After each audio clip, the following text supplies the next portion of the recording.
Good morning. আমি সঞ্চিতা। আমার আরও একটি নতুন ব্লগে আপনাদের সবাইকে স্বাগত। যে যেখান থেকে দেখছেন আশা করি সকলে বেশ ভালো আছেন, আমরাও বেশ ভালো আছি। আজ হলো 16ই মে, শনিবার, পয়লা জ্যৈষ্ঠ, ফলাহারিণী আমাবস্যা। তো দিনটা ভীষণ ভালো। তো শনিবার এমনিই হচ্ছে মেন যে বাড়ির যে মেন গেটটা, দরজাটা, ওখানটা সামনেটা ধোয়ানো, উঠান ঝাড় দেওয়া, সমস্ত বাড়িঘর একদম ভালোভাবে মোছা, তো এগুলো করে থাকি। তো সেরকমই এগুলো করে নিয়েছি আজকে সকাল সকাল। কিন্তু ছেলে এখনও ঘুমোচ্ছে। অনেকটা সকালে উঠে এই সমস্তগুলো করে নিয়ে আগেই স্নান করে একটা ভালো শাড়ি পরে নিয়ে পুজোটাকে পুরো কমপ্লিট করলাম। মানে পুজোটা করে নিয়েছি, ফুল ঢুল দিয়ে সাজিয়ে একদম ঠাকুরকে ভোগ দিয়ে তারপরে কিন্তু ধূপকাঠিটা আবারও সারা বাড়িতে একটুখানি দেখিয়ে নিলাম। আর কিছু জামা কাপড় ওই যে স্নানের সময় কেচে নিয়েছিলাম সেগুলো ছাদে দিয়ে দিয়েছি। ওদিকে মা তুলসীকেও ভোগ দিয়ে দিয়েছি। তো সেই তুলসীর তলায় যে ভোগের বাটাটা, ওটা এখন তুলে নেব। আর এরপরে পুরো পুজোটাকে যে দিয়ে নিয়েছি, এরপরে ঠাকুরের মুখটাকে ধুয়ে পুজোটাকে পুরো কমপ্লিট করে নেব। তো এই যে এত ফুল দিয়ে সব ঠাকুরকে স্নান করিয়ে, মানে একদম দেখতেই পাচ্ছেন কত ফুল। তো এই ফুল দিয়ে পুজো দিতে আমার বেশ সময় লেগেছে, তাই প্রথম থেকে শেষ পর্যন্ত পুজোটা দেখালাম না। আর আমি প্রায় সময়ই তো আপনাদেরকে পুজোটা শেয়ার করে থাকি, তাই আজকে পুরো পুজোটা কমপ্লিট করেই দেখালাম, কারণ ভিডিওতে এখনও অনেক কিছু আছে দেখার। তো আজ যেহেতু ফলাহারিণী আমাবস্যা, শনিবার, ভীষণ একটা ভালো দিন। তো সকাল থেকে খুব ভালোভাবে পুজোটাই করলাম। তো পুজোটা মন দিয়ে করে এই যে ঠাকুরের প্রসাদটা এবার নামিয়ে নেব। তো এইভাবে আর কি লাস্ট যেটা জল শঙ্খ দিয়ে আরতি করে সেটা করে নিলাম। তো পুরো পুজোটা দেখাতে গেলে তো ভিডিওটা অনেক বড় হয়েছে। তো আজকে পুজো দিতেও বাইরে যাব বিকেলে। তো পুরো ভিডিওটা দেখতে থাকেন, আশা করি ভালো লাগবে।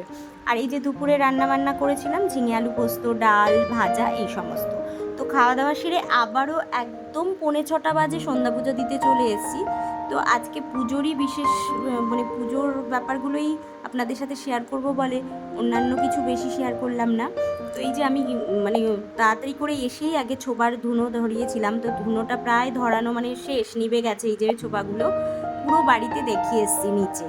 তো আমি যেহেতু বাইরে মন্দিরে পুজো দিতে যাব, তো তার আগে সন্ধ্যা পূজাটা ঘরে সারবো, কারণ আজকে একটা বিশেষ দিন। তো একটু সন্ধ্যাটায় সন্ধ্যা পূজা না দিতে পারলে ভালো লাগবে না, রাত্রির হয়ে যাবে পুজো দিয়ে আস্তে আস্তে। তো এই যে দেখুন, এই ধূপটা আমি অনলাইনে আনিয়েছি। একদম এটা একটা ধূপকাঠির মতন পুরোটাই জ্বলে যাবে। এটার মধ্যে কিন্তু কর্পূর, ধুনো সব কিছুই দেওয়া, আর বেশ একটা চন্দন ফ্লেভারের স্মেল আসে, ভীষণ সুন্দর। পুরোটা কিন্তু একদম ধরে এত সুন্দর ছোবার মতন, মানে ধুনোর গন্ধ বেরায়, বা ছোবা ধুনোর মতনই কর্পূর সবটা দেওয়া। তো মনে হবে যে পুরো বাড়িতে ধুনোই দেওয়া হয়েছে, মানে যেটা আমরা ছোবা দিয়ে ধুনো দিই সেটাই। তো আমার যেহেতু ছোবা থাকে সবসময়, আমি ছোবা দিয়ে আগে ধুনো দিয়ে নিয়েছি, তারপরে আবারও একটা এটা ধরিয়ে দিলাম। তো এটা ভাবলাম ওইটার মধ্যেই বসিয়ে দিই, তাহলে সুবিধা হবে। তো এই যে দেখুন, অল্প করে আমি ধরিয়ে দিয়েছি। এটা কিন্তু পুরোটা ধরবে আর আস্তে আস্তে ভীষণ ভালোভাবে ধোয়া হবে।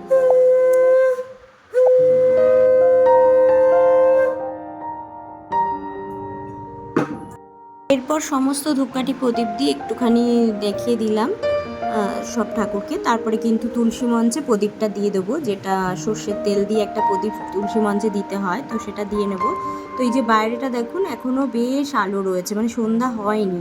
6:30টার আগে তো সন্ধ্যা এখন হতেই চায় না। তো কি করব, এখন তো উপায় নেই, তাই সন্ধ্যাটা দিয়েই বেরালাম বাড়ি থেকে। তো এই যে প্রচণ্ড হাওয়া দিচ্ছে। তো যাই হোক, দিয়ে দিলাম। দিয়ে এরপরে ঠাকুরকে খেতে দিয়ে দিয়েছি। আর ঠাকুরের আজকে সন্ধ্যাবেলার ভোগে মিশ্রি দিয়েছি, মিশ্রি আর হচ্ছে কিশমিশ, তো এটাই দিয়েছি। তো দিয়ে পুরো এবারে ঠাকুরের অন্যান্য ফুল টুলগুলো পরিষ্কার করে নেবো। আর এই যে দেখুন, ধূপটা কি ভালো ধরে গেছে। এই যে এত পরিমাণে ধোয়া হচ্ছে, আর পুজো দিতে ভীষণ ভালো লাগে। তো যদি কারোর এরকম হয় না যে ছোবা ধূপ ধুনো সবসময়, ছোবা টোবা রেডি থাকে না, নারকেলের ছোবা সবসময়, তো এরকম একটা ধূপ জ্বালালেও কিন্তু বেশ একটা ধুনোর মতনই গন্ধ হয়, আর মনে হয় যে মানে ধুনোই ধরিয়েছি এরকম আর কি। একটা শনিবার করে মঙ্গলবার করে এরকম একটা ধূপ ধরানোই যায়। আর ধূপগুলো কিন্তু বেশ অনেকক্ষণ ধরে, প্রায় 20 মিনিট ধরে একটা ধূপ জ্বলে। তো এটাই ভীষণ ভালো লাগে, একটা ধূপ ধরালে কিন্তু বেশ অনেকক্ষণ জ্বলে। আর এইদিকে সকালবেলায় কিন্তু আমি যখন স্নান করিয়েছিলাম, মানে ঠাকুরকে গা মুছিয়ে একদম এই যে মা তারার একটা ছবি আছে আমার, তো ওটাকে মুছিয়ে চরণ জল দিয়ে ধুয়ে বেলপাতা দিয়ে ফুল দিয়ে পুজো করেছিলাম। তো এবার যেহেতু সন্ধ্যাবেলায় আবারও এই যে ফুল নিয়ে এসছে, আমি মন্দিরে যাব বলে, তো মন্দিরের জন্য এই যে এত ফুল নিয়ে এসছে, বেলপাতা, মালা, জবা ফুলের মালা, ফল সব এনে দিয়েছে। তো এগুলো আমি ঠাকুর ঘরের জন্য কিছুটা তুলে রেখেছি আর কিছুটা নিয়ে নিয়েছি। তো একটা গোটা ফল, আজকে আম, যেহেতু এটা জ্যৈষ্ঠ মাস, তো এখনও আম দেওয়া যায়, আম, লিচু এইসব, তো আমি দিয়েছি মায়ের পায়ে। আর একটা জবা ফুল আর একটা বেলপাতা, এটা কিন্তু সন্ধ্যাবেলায় দিলাম। আর পুরো সন্ধ্যা পুজোটা এইভাবেই সারলাম, মানে মন থেকে এটাই ইচ্ছা করলো যে মার কাছে একটা গোটা ফল দিই। কোনো মন্ত্র জানি না, কিছুই জানি না, কিন্তু আজকে যেহেতু ফলহারিণী অমাবস্যা, তাই আমি এটা করলাম। ঘরে এটা করে গোপালকে শয়ন দিয়ে অন্যান্য ফুল পরিষ্কার করলাম, ওইটা অমাবস্যা বলে। মার চরণে যে বেলপাতা আর ফুলটা, ওটা তুললাম না। আর এরপরে এই যে মন্দিরে নিয়ে যাব, মন্দিরে নিয়ে যাওয়ার জন্য এরকম একটা শসা, আম, পেয়ারা, লেবু আর একটা নারকেল নিয়ে নিলাম। আর এখানে অনেকটা বেলপাতা, দুব্ব, শিবের জন্য আকন্দ ফুলের মালা, আর হচ্ছে মা কালীর জন্য হচ্ছে জবা ফুলের মালা। আর এই যে ধুনোটা দেখুন পুরো ধরে, এই যে পুরো বাটিটা একদম কিন্তু পুরো লাল হয়ে গেছে, এই বাটি ধূপগুলো বেশ ভালো। তো এতক্ষণ ধরে জ্বললো। তো এরপরে আমি মন্দিরে যাওয়ার জন্য সমস্তটা গুছিয়ে, মিষ্টি, মোমবাতি সমস্তটা গুছিয়ে রেডি করে নিয়ে আমি একটা শাড়ি, একদম ধোয়া কাচা একটা ভালো লাল পাড়ে এরকম অফ হোয়াইটের মধ্যে এই শাড়িটা কিন্তু পরে নিলাম, এরকম একটা ব্লাউজ দিয়ে দিয়ে একদম রেডি হয়ে সেজেগুজে রেডি হয়ে নিলাম। কারণ একটা মন্দিরে যাব, আর মন্দিরে গেলে ঠিক মন্দিরে যাওয়ার মতন একটা শাড়ি না পরলে বেশ ভালো লাগে না যেমন তেমন। আর আমার মন্দিরে গেলে চুড়িদার পরে যেতেও খুব একটা ভালো লাগে না। আমি চেষ্টা করি মন্দিরে পুজো দিতে গেলে একটু শাড়ি পরার, কারণ আমি শাড়ি পরতে এমনিও ভীষণ ভালোবাসি। তো একটু যাই হোক, প্রচণ্ড গরম, কিন্তু তার মধ্যেই শাড়িটা পরে নিলাম। পরে এরপরে এই যে আমরা বেরিয়ে পড়েছি রাস্তায়। তো এরপরে চলে যাব আমরা। তো এই যে এখানে আমরা লাইনটা ক্রস করতে হবে, তো তখন দেখলাম একটা ট্রেন যাচ্ছে, আর এই ট্রেনটা তো নতুন এসছে, জানেনই আপনারা, এসি ট্রেন। তো সেটাই আর কি এখান থেকে পাস করছিল বলে আমরা দাঁড়িয়েছিলাম। তবে লাইনটা পার হয়ে আমাদের সঙ্গে, আমাদের পাশেই থাকে এক বৌদি, আর বৌদির ছেলে, সেও যাবে। তো একসাথেই আমরা প্ল্যান করে আর কি বেরিয়েছিলাম মন্দিরের এই টাইমটা। তো সবসময় আমি বেশিরভাগ সকালেই আসি, সন্ধ্যাবেলা আসা আমার হয় না। তো এই প্রথমবার এই মন্দিরে সন্ধ্যাবেলায় যাচ্ছি। আর এরকম এই যে এরকম 4 সিটের যে রিক্সাগুলো হয়, সেই রিক্সাগুলো, ব্যাটারি রিক্সাগুলোতে উঠেছি আমরা, আমি, প্রান্তিকার ছেলে। তো তিনজনে এবারে যাচ্ছি মন্দিরে। এই যে মায়ের মন্দিরে কিন্তু আমরা পৌঁছে গেছি।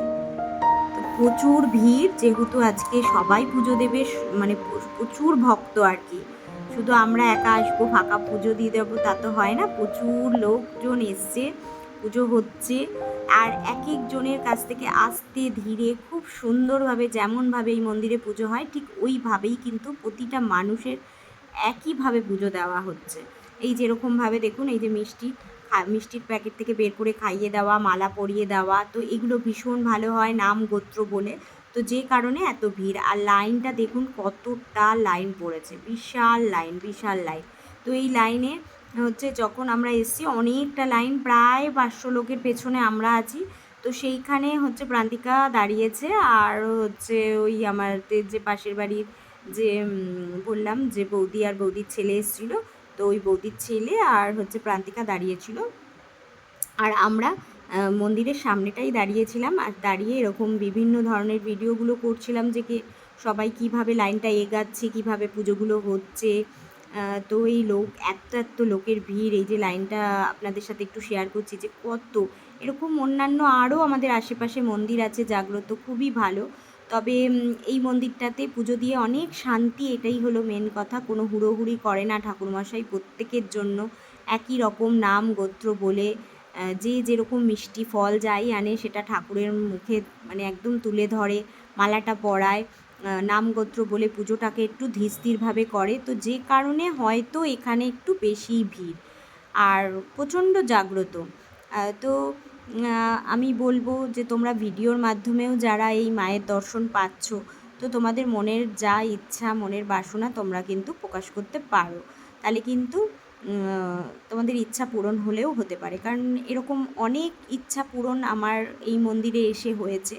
তো কখন কার কোথায় কী ইচ্ছা পূরণ হয় বোঝা খুব মুশকিল। তো ভিড়টা দেখো, শুধু তোমাদের সাথে ভিড়টা আমি শেয়ার করছি যে কত পরিমাণে ভিড় হয়েছিল। তো এইভাবেই কিন্তু অনেকক্ষণ লাইনে দাঁড়িয়ে আমরা পুজোটা দেব। তো এদিকে বাবুর এই যে খিদে পেয়ে গেছে, ওকে একটা বিস্কুট কিনে দিলাম। এছাড়াও কিন্তু ওদিকে ভোগ আরতি হওয়া শুরু হয়ে গেছে। এই যে ভোগের প্রসাদ অলরেডি সবাইকে দিচ্ছে। তো আমি তো যেহেতু পুজোটা দেবো সেহেতু এখনও প্রসাদ নিইনি, তো বাবুকে দিলাম প্রসাদ, প্রসাদও পেলো। আর ওদিকে এখন অঞ্জলি হচ্ছে। মহামায়ে চামুণ্ডে মুন্ড মালিনী আয়ুর আরোগ্য বীজয়ং দেবী দেবী নমস্তুতে এসে সচন্দন পুষ্পাঞ্জলি মহাকাল ভৈরব সহিত শ্রীমৎ তারপর আমাদের লাইন প্রায় এগিয়ে এসছে, যেহেতু ভোগ আরতি হয়ে গেছে তো মায়ের ওখানে গোটা ফল কাটা ফল সবটাই প্রসাদ হিসাবে দিচ্ছিল। তো গোটা ফল ওই যে প্রান্তিকা নিয়ে এসেছিল, বাবুও নিয়ে এসেছিল। এই যে এখানে পুজোর পুরো ডিটেলস সময়টা পুরো দেওয়া রয়েছে এখানে, যে কতক্ষণ থাকবে, ভোর রাত্রিরে লেগেছে আর কতক্ষণ থাকবে। এই যে তারপর আমাদের লাইন চলে এসেছে, প্রান্তিকা লাইনে দাঁড়িয়েছে। 10:30 মতন বাজে, তো প্রায় 2.5 ঘন্টা লাইন দিয়ে তারপরে কিন্তু মায়ের পুজো আমরা ঠিকঠাক দিতে পারলাম। আর যেই সময় ঠিক আমাদের লাইন চলে এসেছিলো আমরা বসে পুজো দেবো, ঠিক ওই সময়ই সুইচটা অফ হয়ে গেছে। আমি আর একটা ভিডিও করতে পারিনি। তো এটা হয়তো মায়েরই ইচ্ছা ছিল যে যাতে আমরা মন দিয়ে মাকে ডাকতে পারি, পুজো করতে পারি, ভিডিওতে কোনো রকম ডিস্টার্ব না হয়। কারণ তার অনেকক্ষণ আগে থেকে, মানে এই যে 2.5 ঘন্টা লাইনে দাঁড়িয়েছিলাম সেই ততক্ষণ ধরে কিন্তু আমি অনেক কিছু ভিডিও করেছি যাতে সবার সাথে শেয়ার করতে পারি আপনাদের, তো সেটুকুই করেছি। তো যাই হোক, পুজোটা খুব ভালোভাবে দিতে পেরেছি, মাকে খুব ভালোভাবে ডাকতে পেরেছি আজকের দিনে। ফলাহারিণী মানে অমাবস্যার যে পুজোটা এত ভালোভাবে দিতে পারবো ভাবতে পারিনি। এতক্ষণ দাঁড়িয়েও কোনো রকম কোনো কষ্ট অসুবিধা হয়নি। ভালোভাবে পুজো দিয়ে আমরা এই বাড়ি ফিরলাম 10:30।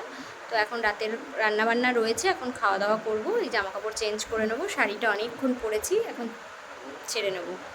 তো চলো টাটা, দেখা হচ্ছে আবারও পরে। এবার এই যে একটু ফ্রেশ হয়ে নিলাম, চোখ মুখ ভালো করে ধুয়ে সাবান দিয়ে একদম ফ্রেশ ওয়াশ দিয়ে ধুয়ে রেডি হয়ে এই যে চলো তোমাদের সাথে শেয়ার করি। বললাম না ফেরার পথে যে আমাদের এখানে পাড়ায় মেলা হয়েছে, তো আমি একদিনও যেতে পারিনি, ছেলে মেয়ে গেছিলো কিন্তু আমার যাওয়া হয়নি। তো আজকে যেহেতু ওইখান দিয়ে ফিরছিলাম তাই একটু গজা আর জিলাপি নিয়ে এসেছি বাড়ির জন্য, কারণ আজকে অবধিই লাস্ট মেলা। তো ওই কারণে ভাবলাম যে একটু জিলাপি, মেলা মানেই একটু জিলাপি গজা না খেলে হয় না, তো ওগুলো নিয়ে এসেছিলাম। তো জিলাপিটা গরম গরম খেতে খেতেই এসেছিলাম। আর এই যে রাতের রান্না সব কিছুই রয়েছে, এই যে ডাল রয়েছে, পোস্তও রয়েছে, আর ভাত করে নিয়েছি, এখন এটাই আমরা খেয়ে নেব। তো আজকের মতন ভিডিওটা এই পর্যন্তই, দেখা হচ্ছে নেক্সট ভিডিওতে, ততক্ষণের জন্য সবাই ভালো থেকো।